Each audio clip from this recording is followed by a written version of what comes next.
Bangsa Belanda datang pertama kali ke Indonesia pada tanggal 22 Juni 1596. Mereka mendarat di pelabuhan Banten setelah berlayar di lautan selama 14 bulan. Armada Belanda ini dipimpin oleh Cornelis de Houtman. Semula kedatangan mereka ini disambut baik oleh rakyat Banten.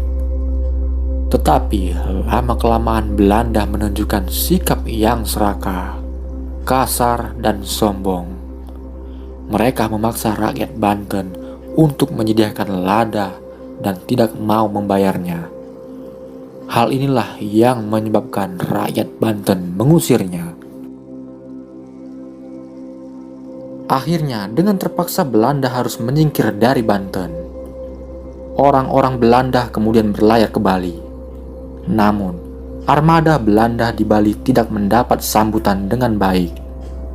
Kesepahaman kurang terjalin. Akhirnya, mereka memutuskan kembali ke Eropa dengan tangan hampa serta menanggung kerugian yang sangat besar. Tahun 1998, untuk kedua kalinya Belanda datang ke Banten. Armada ini dipimpin oleh Jacob van Eyck dan Van Warowitz.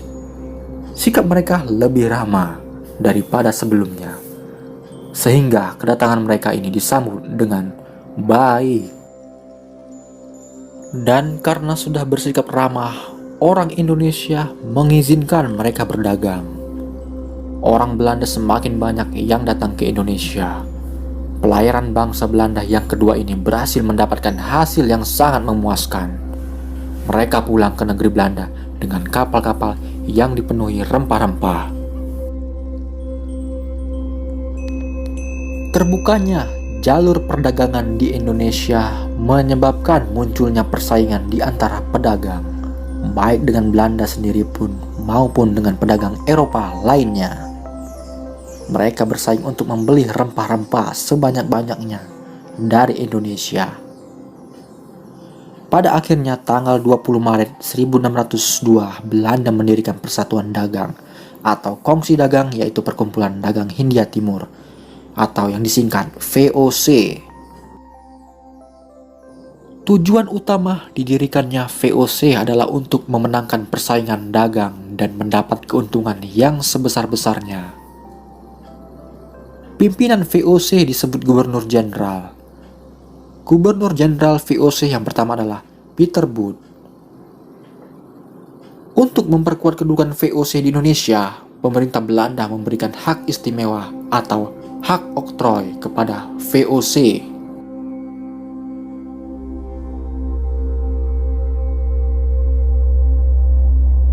Setelah berhasil mendirikan organisasi VOC, kelompok pedagang Belanda menjadi semakin tertarik untuk menguasai daerah-daerah Nusantara. Di Maluku, VOC melakukan aktivitas pelayaran hongi atau patroli laut untuk mengawasi rakyat Maluku agar tidak menjual rempah-rempah kepada pedagang lain. Dan untuk mempertahankan harga dagang, VOC juga mengancam dan memerintahkan pasukannya untuk melakukan penebangan pohon rempah-rempah milik rakyat jika rakyat melanggar aturan monopoli VOC. Pusat-pusat perdagangan yang berhasil dikuasai VOC adalah Ambon, Jayakarta, dan Banda. Pusat perdagangan Jayakarta direbut Belanda pada masa Gubernur Jenderal Jan Pieterszoon Koen. Ia pun mengganti nama Jayakarta menjadi Batavia. Koen kemudian membangun kota Batavia dengan gaya Belanda. Kantor VOC yang awalnya ada di Ambon dipindahkan ke Batavia. VOC yang melakukan monopoli perdagangan rempah-rempah, artinya rempah-rempah dari rakyat Indonesia hanya boleh dijual kepada VOC dengan harga yang sangat murah. Tindakan ini sangat merugikan rakyat Indonesia.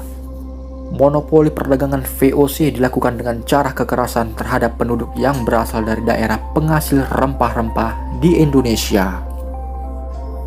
Selain itu, Mereka juga melarang dan mengancam orang-orang bukan Belanda apabila ingin berdagang dengan para penduduk lokal dari daerah penghasil rempah-rempah. Misalnya saja saat para penduduk Banda mencoba menjual biji pala kepada orang Inggris, Belanda bertindak menyerang dan membunuh semua penduduk Banda tersebut. Akhirnya, Belanda memutuskan untuk mengisi daerah Banda dengan budak-budak dan pekerja-pekerja lainnya untuk menghasilkan biji pala. Karena ulah VOC tersebut, mereka harus menghadapi masalah politik dan berperang dengan para pemimpin di daerah Banten dan Mataram. Pada awal abad ke-18, keadaan mulai berubah. Perdagangan rempah-rempah tidak lagi banyak menguntungkan. Indonesia tidak lagi menjadi satu-satunya penghasil cengkeh, lada, dan pala. Setelah hampir 200 tahun berkuasa di Indonesia, VOC mengalami kebangkrutan.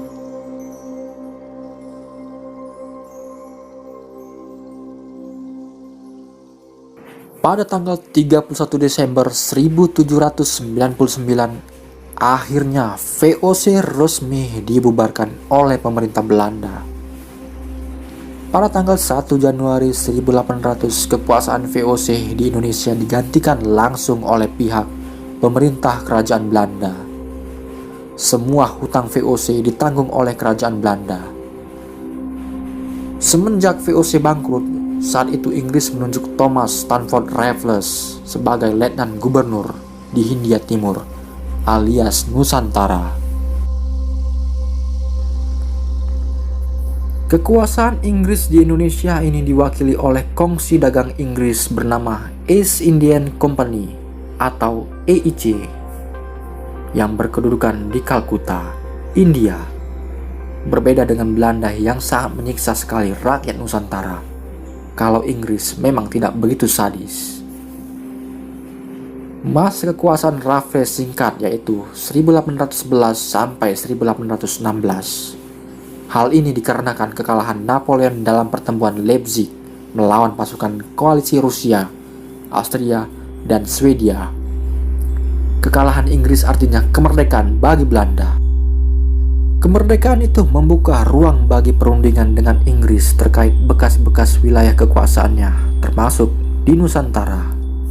Hal ini terwujud dalam Konvensi London 1814. Salah satu isi penting Konvensi London adalah Belanda mendapatkan kembali bekas wilayah kekuasaannya di Nusantara kecuali Bengkulu. Resminya, penyerahan kekuasaan wilayah tersebut dilakukan tahun 1816. Kemudian terjadi pemberontakan di Pulau Jawa yang terkenal pada tahun 1825 sampai 1830 dikenal dengan Perang Diponegoro.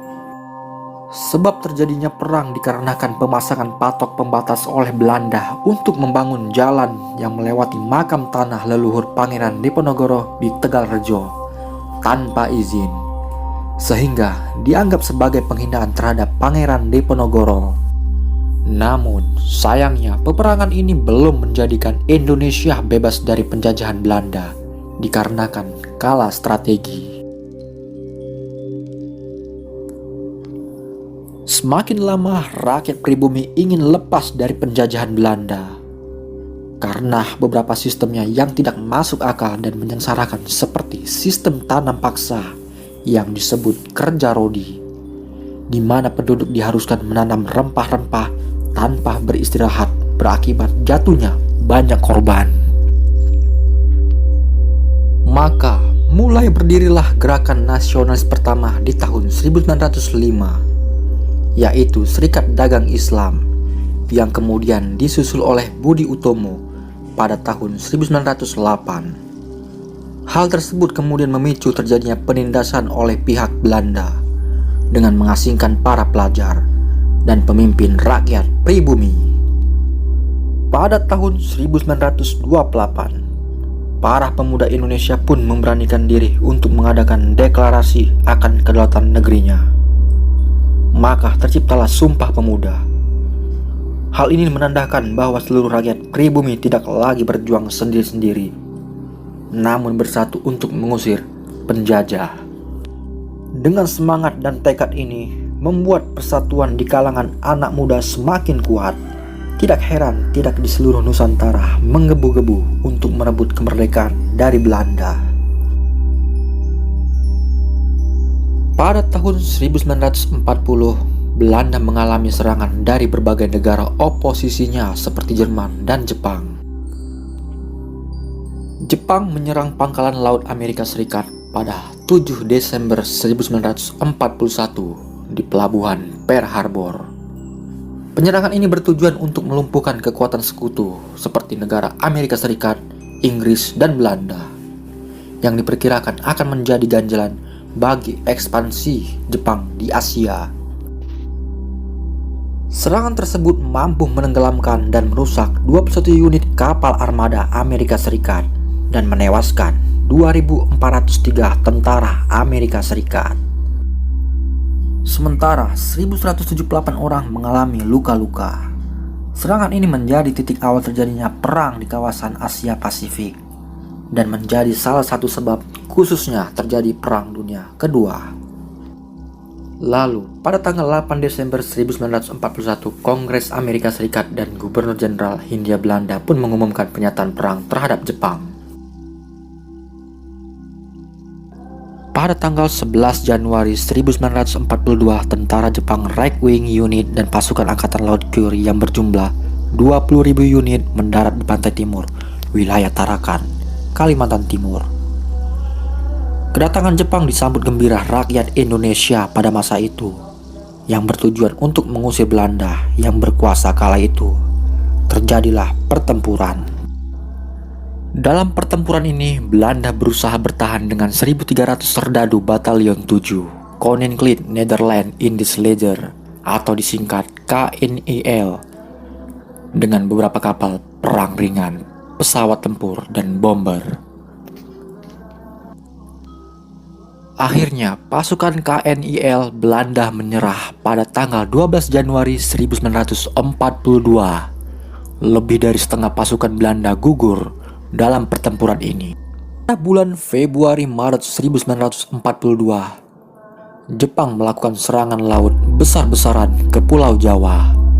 Lalu, tanggal 1 Maret 1942, Jepang berhasil mendarat di 3 tempat sekaligus, yaitu di Teluk Banten, Eretan Wetan atau Jawa Barat, dan Kragan, Jawa Tengah.